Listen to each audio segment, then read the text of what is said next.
Hello friends, स्वागत है मेरे चैनल पर। मैं हूं नवीन मिश्रा। इग्नू के बीसीए के एग्ज़ाम्स के क्वेश्चन पेपर्स की मैं वीडियो अपने चैनल में डालता रहता हूं। उसी सीरीज़ में आज का जो ये वीडियो है, इस वीडियो में मैं June 2023 BCS 042 introduction to algorithm design है टॉपिक का नाम, उसके जून 2023 के क्वेश्चन पेपर को सॉल्व करूंगा। This is the first part of this video. अगला पार्ट विद इन 24 आवर्स मैं अवेलेबल करवा दूंगा। इस पार्ट में मैं Q1 एंड Q2 दो क्वेश्चंस को सोल्व कर रहा हूं। तो चलते हैं अपनी वीडियो पे जाने से पहले आप लोगों से एक रिक्वेस्ट है, प्लीज़ आप हमारे चैनल को सब्सक्राइब कीजिए, हमारी वीडियोस को शेयर कीजिए, कमेंट करें हमारे वीडियोस पे।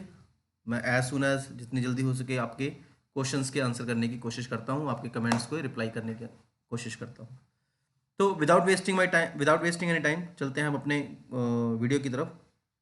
तो ये जून 2023 का क्वेश्चन पेपर था, जिसके अंदर 1 पार्ट और 2 पार्ट है। ये क्वेश्चन 50 मार्क्स का होता है, ठीक है ना। तो 50 मार्क्स का क्वेश्चन होता है, आपने 20 के मार्क्स लेने होते हैं, अराउंड 20 मार्क्स में आप पास हो जाते हो। तो पहला क्वेश्चन बहुत आसान था, थ्योरी था यार, कंप्लेक्सिटी क्या होती है और स्पेस कंप्लेक्सिटी और टाइम कंप्लेक्सिटी एक एग्जाम्पल लेके हमें समझाइए। तो चलते हैं अपने पीपीटी की तरफ।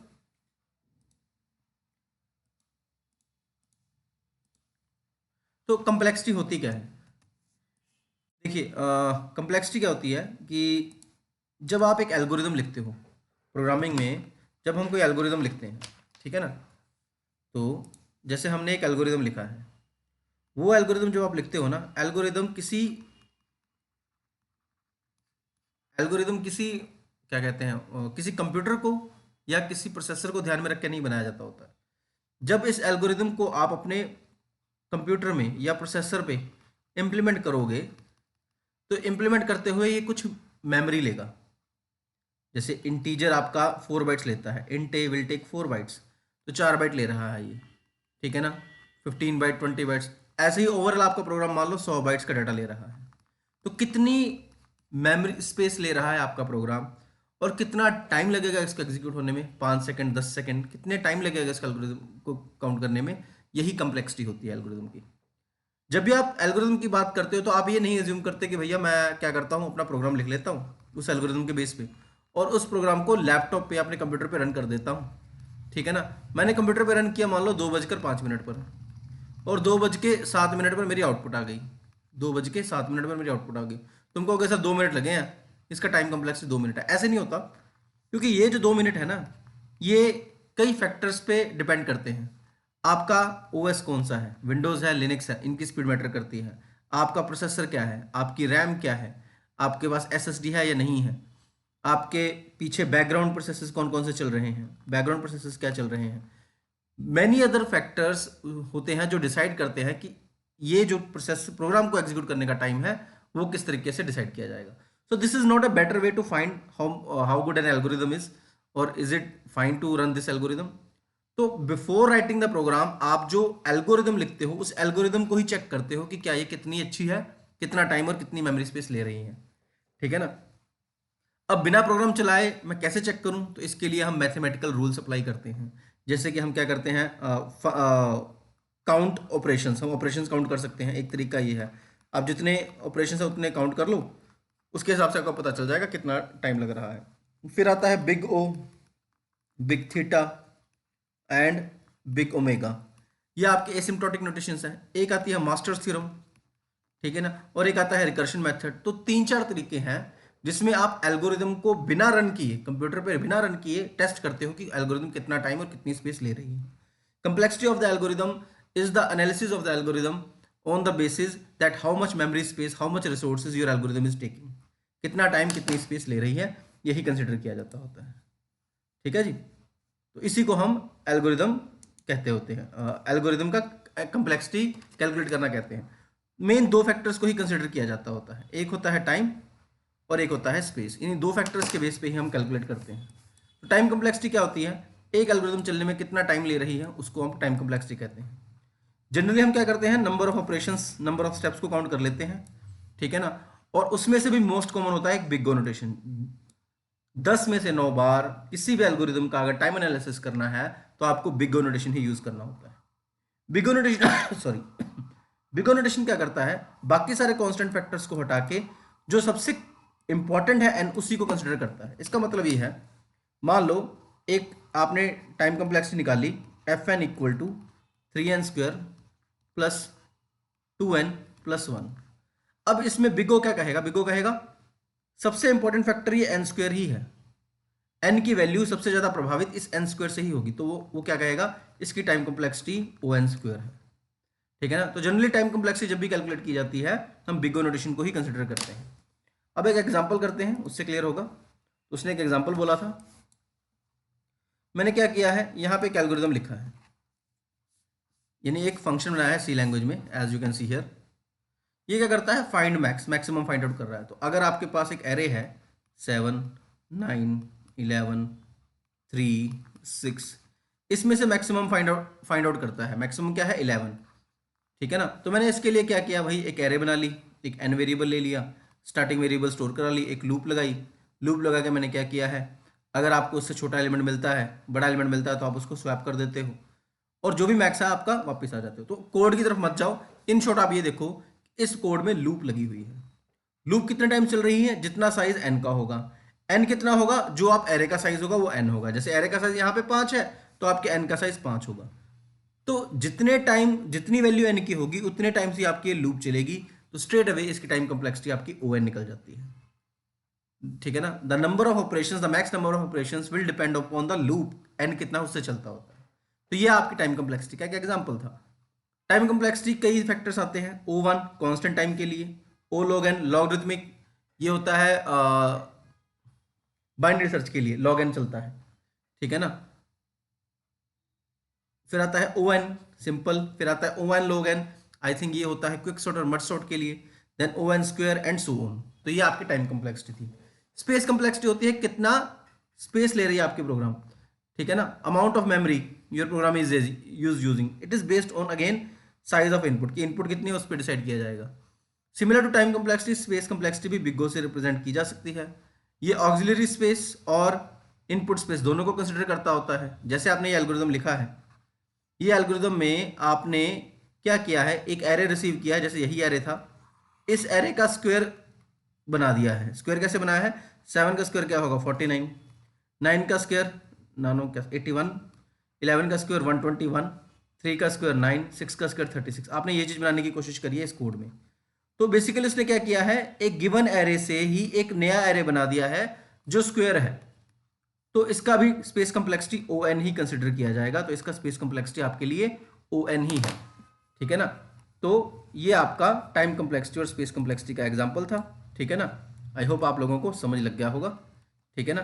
तो ये आपका पहला क्वेश्चन था, कॉम्प्लेक्सिटी क्या होती है, स्पेस कॉम्प्लेक्सिटी क्या है, टाइम कॉम्प्लेक्सिटी क्या है, विद एग्जांपल। अगले टॉपिक पे चलते हैं। अगला क्वेश्चन था लीनियर सर्च। यार जब भी आप अपना BCS 042 प्रिपेयर करो, searching, sorting, BFS, DFS, adjacency matrix, knapsack, इन क्वेश्चंस को मेन करो। ठीक है ना। तो लीनियर सर्च क्या होता है और लीनियर सर्च का एल्गोरिथम लिख के दिखाओ। तो ये हमने लीनियर सर्च का एल्गोरिथम लिखा हुआ है, इसको चलाते हैं। लीनियर सर्च क्या होता है, कहता है मान लो आपके पास एक एरे बना हुआ है। तो ये आपके पास एक एरे है। ठीक है ना। उस एरे में क्या है, आपके कुछ एलिमेंट्स पड़े हुए हैं, लेट्स से 5 7 9 4 2 और 6, ये आपके एलिमेंट पड़े हुए हैं। मान लो मैं एक आइटम ढूंढता हूं, उस आइटम का वैल्यू है मान लो आपका 9। तो आपने ये बताना है ये 9 लिस्ट में पड़ा है, अगर पड़ा है तो किस लोकेशन में पड़ा है। तो एरे की इंडेक्सिंग होती है 0 1 1 2 3 4 5। तो यहाँ पे वो कहेगा हाँ ये एलिमेंट पड़ा है, इसकी लोकेशन है 2। और अगर यही मैं आइटम की वैल्यू चेंज करके 8 कर देता हूँ, तो 8 तो है नहीं लिस्ट में, तो यहाँ पे कहेगा not in the list, LOC आपका -1 रहेगा, LOC आपका -1 रहेगा। तो मैंने क्या किया, शुरू में मान के चला कि अभी मुझे पता नहीं मेरे को एलिमेंट मिलेगा कि नहीं मिलेगा, तो शुरू में मान के चला कि मेरे पास अभी एलिमेंट नहीं मिला है। फिर 0 से n तक की लूप लगाई, 0 से n तक की लूप लगाई। उसमें मैंने क्या किया, data i equal to item, ये डेटा है मान लो। तो डेटा i, डेटा 0 में क्या एलिमेंट पड़ा है 5, क्या 5 इक्वल टू आइटम 9 है, नहीं है, तो क्या करो आप एल्स पार्ट चला दो, i+1 कर दो, i+1 होके कहाँ पहुंच जाएगा 1 पे। फिर चेक करो क्या 1 में जो वैल्यू पड़ी है डेटा 1 में दैट इज 7, क्या 7 इक्वल टू आइटम 9 है? नहीं है। फिर आगे चलो, अगली बार यह क्या आ जाएगा 9 इक्वल टू 9 है, आपको एलिमेंट मिल गया। मिल गया तो आई की वैल्यू कहाँ पे थी? आई की वैल्यू यहाँ पहुंची हुई थी, तो आप क्या करो LOC इक्वल टू आई करके प्रिंट कर दो, और LOC की वैल्यू क्या हो जाएगी 2। तो ये 0 था, ये 1 था, 2 जहां पे मिला है वो प्रिंट कर देगा। इन केस आपको एलिमेंट नहीं मिलता तो ये पार्ट आपका कभी भी हिट नहीं होगा, और ये +1 करता जाएगा, आगे फिर आगे फिर आगे फिर आगे फिर आगे। आगे कुछ नहीं मिला तो आपकी ये कंडीशन फॉल्स हो जाएगी। ये कंडीशन फॉल्स होगी तो दूसरे स्टेप से बाहर आके सीधा तीसरे स्टेप पे आएगा। मैंने शुरू में लोकेशन -1 रखी थी और अभी भी -1 ही है, तो मैं कहूँगा यार एलिमेंट मेरा लिस्ट में नहीं है, सर्च अनसक्सेसफुल है। ठीक है ना। और LOC का जो भी वैल्यू होगा, चाहे एलिमेंट मिला हो चाहे -1 हो, वो वैल्यू आपको रिटर्न कर देगा। तो ये आपका लीनियर सर्च का एल्गोरिदम था। अब बात आई थी एनालिसिस की। एनालिसिस का मतलब भैया ये बताओ बेस्ट केस और वर्स्ट केस क्या है। तो बेस्ट केस का मतलब क्या होता है? बेस्ट केस का मतलब ये होता है कि आपको एलिमेंट बेस्ट केस सिनेरियो में जल्दी से जल्दी कब मिल सकता है। तो जैसे कि 5 सॉरी जैसे कि आपके पास एलिमेंट पड़ा था, मान लो 5 7 2 4 8। तो बेस्ट केस क्या है? आप आइटम जो ढूंढ रहे हो ना वो 5 है, तो पहली बार में आपको एलिमेंट मिल जाएगा, तो बेस्ट केस सिनेरियो जिसको हम कहेंगे O1, फर्स्ट अटेम्प्ट में ही आपको एलिमेंट मिल जाएगा। ठीक है ना। तो वही मैंने बताया कि जब आप एलिमेंट जो सर्च कर रहे हो ना वो वेरी बिगिनिंग पड़ा है, लिस्ट इंडेक्स 0 पे है ना, तो उसको हम क्या कहेंगे? वो हमारा हो जाएगा best case O1। Worst case क्या है? मैं एलिमेंट ढूंढ रहा हूं, आइटम इज इक्वल्स टू क्या है 6 है, जो लिस्ट में पड़ी ही नहीं, तो 1 2 3 4 5 कंपैरिजन ये हुए, छठा कंपैरिजन लेस देन n वाला फॉल्स हुआ, तब जाके रुका है। ठीक है ना। तो ये वर्स्ट केस सिनेरियो होता है कि एलिमेंट आपका लिस्ट में है ही नहीं या बिल्कुल लास्ट पोजीशन पे पड़ा है। ठीक है ना। तो जितने आपके n होंगे उतने तक की लूप तो चलेगी ही चलेगी। तो वर्स्ट केस क्या होगा आपका ON। ठीक है ना। In the worst case algorithm needs to go through, हर एक को प्रोसेस करना पड़ेगा, इसी को मैंने एक्सप्लेन किया हुआ है यहाँ पे। तो बेस्ट केस था O1 और वर्स्ट केस था ON। अगर आपको बाई चांस स्पेस कम्प्लेक्सिटी पूछ लेता तो वो सेम ही होती है। ठीक है ना। Space complexity of this algorithm it uses a constant amount of additional space. कहता है इन्हीं वेरिएबल्स की वैल्यू यूज हो रही है, तो इसकी स्पेस कम्प्लेक्सिटी ज्यादा नहीं है, इसकी स्पेस कम्प्लेक्सिटी क्या है O1। ठीक है ना। एक इंट आइटम वेरिएबल ही ले रही है या LOC वेरिएबल ही ले रही है, उसी का स्पेस ले रहा है, तो O1 one time space complexity इसकी कंसिडर की जाएगी। तो ये आपका 5 मार्क्स का दूसरा क्वेश्चन था, बी पार्ट, जिसमें आपको लीनियर सर्च और उसका एल्गोरिथम एक्सप्लेन करना था। आई होप आप लोगों को समझ लग गया होगा। अगले क्वेश्चन पे चलते हैं। मैथमेटिकल इंडक्शन वेरी रेयरली होता है पर ये आ जाता है पेपर में। इंडक्शन ये मैथ्स ही है, जो BCA फर्स्ट सेमेस्टर का मैथ्स है उसमें भी ये इंडक्शन होती है, तो वही चीज़ सॉल्व करनी थी, तो मैंने सॉल्व करी हुई है, चलते हैं उसकी तरफ। ठीक है ना। तो जब भी आप उसकी बात करते हो ना इंडक्शन की, तो इंडक्शन 3 स्टेप्स में इंप्लीमेंट की जाती है। कौन कौन से 3 स्टेप में? पहला होता है बेसिस स्टेप। बेसिस स्टेप में हम क्या करते हैं कि हम n की वैल्यू पुट करके देखते हैं 1, और क्या देखते हैं कि क्या ये वैल्यू सेटिस्फाई कर रही है। फिर होता है हमारा दूसरा स्टेप अजम्पशन स्टेप, जहां पे n की वैल्यू को रिप्लेस करते हैं k से। और फिर होता है इंडक्शन स्टेप, जिसमें हम क्या करते हो k को रिप्लेस करते हैं k+1 से। तो सबसे पहले स्टेप में मैंने क्या किया, n की वैल्यू 1 रखनी थी। तो ये सीरीज कैसे चल रही है, 1 square plus 2 square plus 3 square. कहता है जितना भी तुम n डालो, मान लो तुमने n डाला 10 तक, तो ये 1 स्क्वायर 2 स्क्वायर 3 स्क्वायर करते करते 10 स्क्वायर तक जाएगा। लेकिन अभी के लिए मैंने n की वैल्यू क्या मानी है 1। अगर n की वैल्यू 1 मान ली तो ये आगे जाएगा नहीं, 1 स्क्वायर पे ही रुक गया।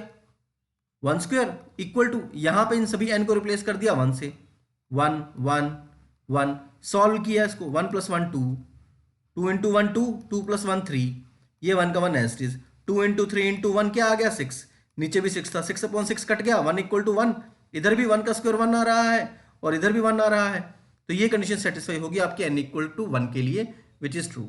फिर आप दूसरा स्टेप करते हो अजम्पशन स्टेप। अजम्पशन स्टेप में आप क्या करते हो, जहां जहां n है ना वहां वहां k पुट कर दो।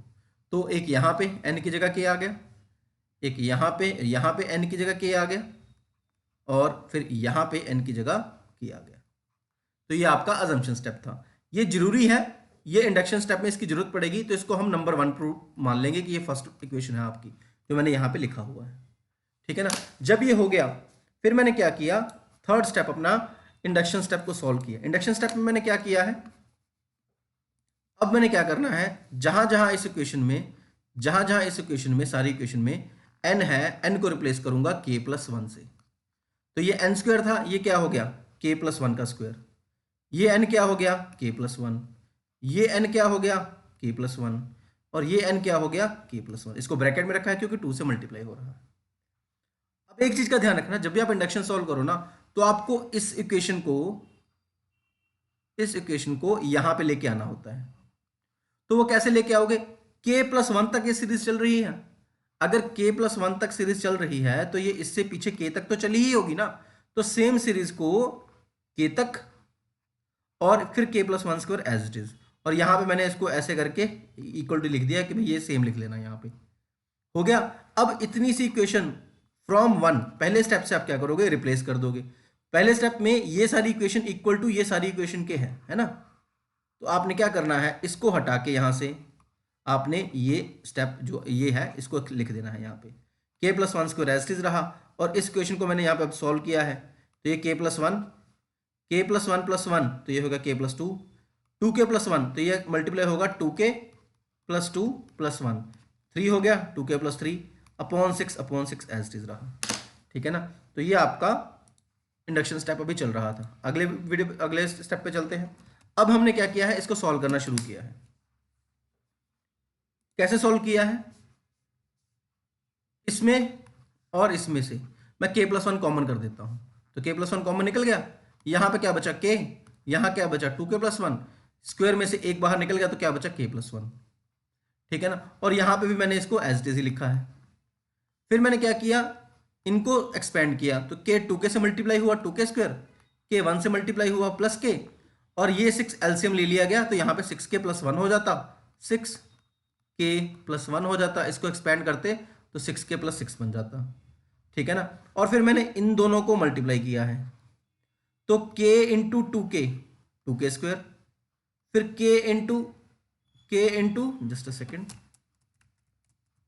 k इंटू 3k, फिर 2 इंटू 2k 4k, फिर 2 इंटू 3 6, ये चीज प्लस 6 कर दी मैंने। ठीक है जी। फिर मैंने क्या किया है, इसको कंप्लीट किया, k+6 के 7k, बाकी टर्म्स मैंने एज इट इज लिख दी हैं। ठीक है ना। इनमें से भी मैंने क्या किया, 3k+4k क्या किया 7k, 2k square as it is 6, बाकी वैल्यू एज इट इज रखी हैं। अब ये दोनों इक्वेशन आपको देख सकते हो सेम लग रही हैं, ये भी सेम है और ये भी सेम है। इसका मतलब ये वाली लेफ्ट हैंड साइड और ये वाली राइट हैंड साइड इक्वल है। इसका मतलब हैंस प्रूव्ड हो गया, मेरा क्वेश्चन यहाँ पे सॉल्व हो गया। तो ये इंडक्शन का क्वेश्चन जो मैथ्स को बिलोंग करता है, ये क्वेश्चन आपका इस तरीके से सॉल्व होना था। इसी के साथ ये क्वेश्चन खत्म होता है। अगला क्वेश्चन करते हैं, एडजेसेंसी मैट्रिक्स क्या है। बहुत आसान है, बहुत इंपॉर्टेंट है, मैंने वीडियो भी बनाया हुआ है इसका, इसमें मैं इस क्वेश्चन को सॉल्व करके दे देता हूं। तो पहले उससे पूछा था एडजेसेंसी मैट्रिक्स होता क्या है, पहले ये बताओ। तो मैंने क्या बताया, मैंने कहा यार सर कि ये स्क्वायर मैट्रिक्स होता है।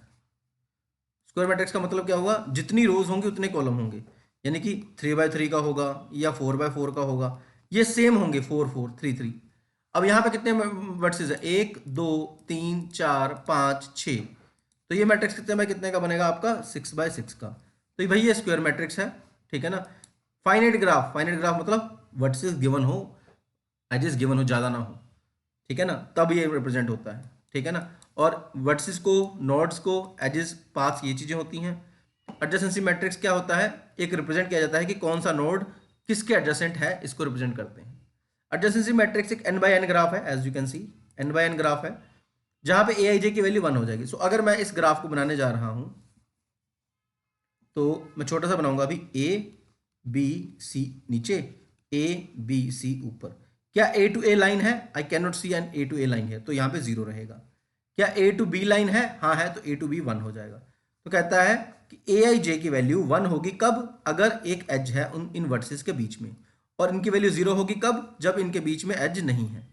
ठीक है ना। मैट्रिक्स सिमेट्रिक होगा। ठीक है ना, मेन डायगोनल के हिसाब से सिमेट्रिक रहेगा, aij इक्वल टू aji हमेशा रहेगा। अब इसका मतलब क्या है, ए बी पे आपने 1 डाला, फिर ए सी पे रास्ता नहीं है 0, बी से ए लाइन है तो 1। अब देखो ए बी पे भी 1 है और बी ए पे भी 1 है, तो वो यहां पे बताया गया है कि मेन डायगोनल के हिसाब से ये सेम रहेगा। अब ये ग्राफ जो है ये डायरेक्टेड नहीं है। जैसे कि आपने ये चीज बनाई है, तो ए से बी के लिए भी इसी लाइन को यूज करोगे और बी से ए के लिए भी इसी लाइन को यूज करोगे, तो ये अनडायरेक्टेड ग्राफ है। लेकिन अगर ये ग्राफ ऐसे हो जाए, मैं डायरेक्शन दे दूं, तो ये डायरेक्टेड ग्राफ हो जाएगा। ठीक है ना, ए से अगर सी जाना है तो इस लाइन को यूज कर सकते हो, सी से ए यहां ऐसे नहीं जा पाओगे, आपको इस तरीके से जाना पड़ेगा। ठीक है ना, तो अगर ये डायरेक्टेड ग्राफ है तो ये सिमेट्रिक हो ना हो गारंटी नहीं है। ठीक है ना, और a i j equal to 1 indicates the presence of an edge of i to j ही रिप्रेजेंट करेगी, जे टू ए रिप्रेजेंट नहीं करेगी। तो ये आप एडजेसेंसी मैट्रिक्स का डेफिनेशन लिख सकते थे और ये आपके इस एडजेसेंसी मैट्रिक्स का आंसर था। ठीक है ना, अब मैंने क्या किया है, देखिए 1 2 3 4 5 6, तो 1 2 3 4 5 6 इस तरफ, 1 2 3 4 5 6 इस तरफ। ए से कहां कहां लाइन जा रही है, बी पे, डी पे और ई पे। तो ए से बी पे, डी पे और ई पे 1 लग गया, बाकियों पे 0। And I repeated the same process b के लिए, ए और सी, ए और सी पे 1, बाकी सारे 0। सी के लिए बी और डी, बी और डी, डी के लिए सी ए ई, ए सी ई, ई के लिए A F D, A D F, और एफ के लिए सिर्फ एक ई, एफ के लिए सिर्फ एक ई, एक। तो ये आपका एडजेसेंसी मैट्रिक्स था। इसी के साथ आपका I think first question complete हो गया है। 5-5 नंबर के 4 क्वेश्चंस थे जो खत्म हो गए हैं। सेकंड क्वेश्चन पे चलते हैं, जो है डीएफएस। बीएफएस, डीएफएस इंपॉर्टेंट है। डीएफएस क्या होता है, डेप्थ फर्स्ट सर्च एल्गोरिथम होता है। इसमें होता क्या है, तक किसी भी ग्राफ के नोड्स को आप कैसे प्रोसेस करोगे। अगर मैं इनको प्रिंट करना शुरू करूं तो a b d e c f लिखोगे। कौन कौन से वर्सेस लिखोगे, पहले ए आएगा, ए के बाद क्या आएगा, क्योंकि ए के बाद तो 3 रास्ते जा रहे हैं, तो किसको रखोगे। तो ये सीक्वेंस बनाता है बीएफएस डीएफएस एल्गोरिथम। अगर मैं ट्री की बात करूं तो ट्री में होते हैं इन ऑर्डर, प्री ऑर्डर और पोस्ट ऑर्डर। ठीक है ना, ये बाइनरी ट्रीज पे ही कामयाब होते हैं। अगर एक से ज्यादा लाइनें हो जाएं, जैसे कि ये हो गया, तो बाइनरी ट्री वाला कंसेप्ट नहीं चलेगा। तो ग्राफ ट्रेवर्सल लगते हैं यहाँ पे फिर ग्राफ ट्रेवर्सल लगते हैं। जो मेन 2 पॉपुलर है, एक है डीएफएस और एक है बीएफएस। इसमें उसने आपको डीएफएस का एल्गोरिथम लिखने को बोला था और ट्रेवर्स करने को बोला था। तो पहले चलते हैं हम अपने एल्गोरिथम की तरफ। एल्गोरिथम में क्या है, ये एल्गोरिथम है, लिखना थोड़ा मुश्किल है, ठीक है ना, याद करना थोड़ा मुश्किल, लेकिन फिर भी आप थियोरेटिकली भी एक्सप्लेन कर सकते हो। जरूरी नहीं है कि आप एकदम एग्जैक्ट आंसर ही लिखो, आप थियोरेटिकली लिख दो कि इसमें क्या क्या होता है। तो ये यहाँ पे गलत है, ये डीएफएस आएगा, depth. This algorithm applies depth first search to adjacency matrix of a graph given in adjacency matrix.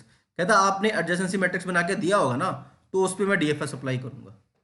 इसमें आई और जे क्या रिप्रेजेंट करोगे, ये इंडेक्स रिप्रेजेंट करोगे। जैसे अभी आपने एडजेसेंसी मैट्रिक्स करी है, तो इसमें आई जे को रिप्रेजेंट करूंगा मैं रो और कॉलम इंडेक्स के फॉर्म में। जब भी आप बीएफएस करो या जब भी आप डीएफएस करो, तो आपको 3 स्टेटस लेने होते हैं, waiting, visited and not visited. Initially all vertices are not visited. जो वर्टेक्स आप स्टैक या क्यू में प्लेस कर दोगे वो वेटिंग कहलाएगा, और जिस वर्टेक्स को आप प्रिंट कर दोगे वो विजिटेड कहलाएगा। तो शुरू में आप क्या करोगे, सबके विजिटेड को फॉल्स रखोगे। ठीक है ना, तो विजिटेड आई इक्वल टू 0। ठीक है ना, जो विजिट होता जाएगा, अब 0 का मतलब होगा फॉल्स और 1 का मतलब होगा ट्रू। तो जो मैं विजिट कर चुका हूंगा वहां पे मैं 1 डालूंगा, जो मैं विजिट नहीं कर चुका हूंगा उस पर मैं 0 डालूंगा। ठीक है ना, तो मैंने क्या किया है, ये सारी चीजें यहां पे एक्सप्लेन कर दी। अच्छा, बीएफएस और डीएफएस में फर्क क्या है, बीएफएस क्यू को यूज करता है और डीएफएस स्टैक को यूज करता है इंटरमीडिएट नोड्स को स्टोर करने के लिए। ठीक है ना, तो उनके लिए इसको यूज किया जाता होता है। तो यहां पे हमने स्टैक का इस्तेमाल किया है। मैंने कितने वर्सेस हैं, जैसे 5 बाय 5 का ग्राफ है, तो मान लो आई का वैल्यू 5 हो गया, एन का वैल्यू 5 हो गया। तो मैंने क्या किया, 0 से लेकर 5 तक का एक लूप चलाया और बोला कि सबके विजिटेड शुरू में फॉल्स रखो। फिर पहले विजिटेड को 1 रखा, ठीक है ना, उसको स्टैक में डाला। जब स्टैक में मैंने उसको पुश कर दिया, फिर मैंने क्या किया, उसको बाहर निकाला। उसके जितने भी नेबरिंग नोड्स हैं, ठीक है ना, जिनका विजिटेड S0 हो, उनको मैं क्या करूंगा, यहां पे प्रिंट करवाया है मैंने, प्रिंट करवाऊंगा और विजिटेड उसका 1 कर दूंगा। और ये तब तक चलता रहेगा जब तक कि इसके सारे नेबर्स खत्म नहीं हो जाते। जब वो खत्म हो जाता है, फिर मैं क्या करूंगा, अगला नोड उठाऊंगा and I will repeat this process.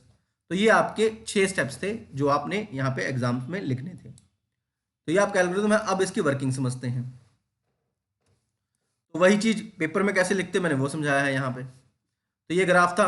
शुरू में आप क्या करोगे, वर्टेक्स विजिटेड मैंने शुरू में लिख दिया कि इसको मैं आगे वीवी से रिप्रेजेंट करूंगा, क्योंकि बार बार वर्टेक्स विजिटेड नहीं मैं लिख सकता था। स्टार्टिंग नोड कोई भी पिक कर लो, हमने यहाँ पे ए नोड को स्टार्टिंग नोड पिक किया है। Push A as starting node into stack, तो आप अपने स्टैक के अंदर ए नोड को डाल दो, टॉप में 0 चला जाएगा। स्टैक के टॉप में एक 0 नोड इंडेक्स पे एक एलिमेंट ए पड़ा है। फिर आप क्या करो, इसको बाहर निकालो, ए को बाहर निकालो, ए को प्रिंट कर दो, और ए के नेबर्स कौन कौन से हैं, ए से कहाँ कहाँ रास्ता जा रहा है, ई, डी और बी की तरफ, इनको स्टैक में डाल दो। अब यहां पे सीक्वेंस गड़बड़ हो सकता है। मैंने क्या किया है, पहले बी उठाया, फिर ई उठाया, फिर डी उठाया। कई बच्चे यहां पे डी, ई और बी भी उठा सकते हैं, तो उससे मैटर नहीं करता, आगे स्टेप सेम रहेगा, ठीक है ना। तो ई, डी, बी मैंने उठा दिया। फिर स्टैक के टॉप पे क्या पड़ा है, ई पड़ा है, तो कहता अब ई को बाहर निकालो, ई को बाहर निकालो। और ई के नेबर्स कौन कौन से हैं, ई के 3 नेबर्स हैं, ए, बी, सी। लेकिन ये तीनों नॉट विजिटेड नहीं है, या तो वेटिंग है या तो विजिटेड है, इसलिए इस स्टैक में कोई अपडेट नहीं होगा, ये स्टैक एज इट इज रह जाएगा। उसके बाद क्या आया है, अगला क्या था, डी, डी को उठाओ, डी को प्रिंट करो, ठीक है ना। डी के नेबर्स कौन कौन थे, ए, ई तो थे, लेकिन एक सी नया है, तो सी को हम क्या करेंगे, पुश कर देंगे। फिर अगली बार सी को पॉप करेंगे। सी के नेबर्स क्या है, जो है बी और डी वो तो हो चुके हैं, लेकिन एफ मिसिंग था, तो एफ प्लेस कर देंगे यहां पे, ठीक है ना। और प्रिंट क्या हो चुका है अभी तक, ए, ई, डी, सी। फिर आगे क्या होगा, अगला जब आपने एफ को निकाला तो एफ का कोई नेबर नहीं बचा था, तो क्या हो जाएगा, ए, ई, डी, सी, एफ, ए, ई, डी, सी, एफ, ठीक है ना। फिर क्या बचा था, बी, बी को प्रिंट कर दिया। जब आपका स्टैक एम्प्टी हो गया है तो अब आप रुक जाओगे।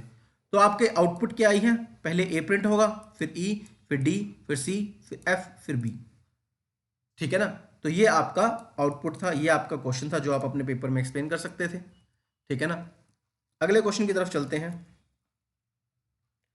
अगला क्वेश्चन था, लास्ट क्वेश्चन है इस वीडियो का।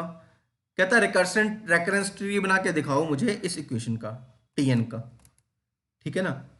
तो ये क्वेश्चन पिछले क्वेश्चन पेपर में भी आया था दिसंबर 22 में, इसमें एज इट इज ही आ गया है। तो देखते हैं जरा ये कैसे होगा, ठीक है। ये रहा, ठीक है ना। तो देखो यार, ये इसमें कुछ टर्म्स समझा दूं मैं पहले तो टर्म्स क्या है, टी मतलब होता है टाइम टेकन, कितना टाइम लिया गया है। एन होता है नंबर ऑफ आइटम्स, 14 n/2 बाकी आपको पता है, ठीक है ना।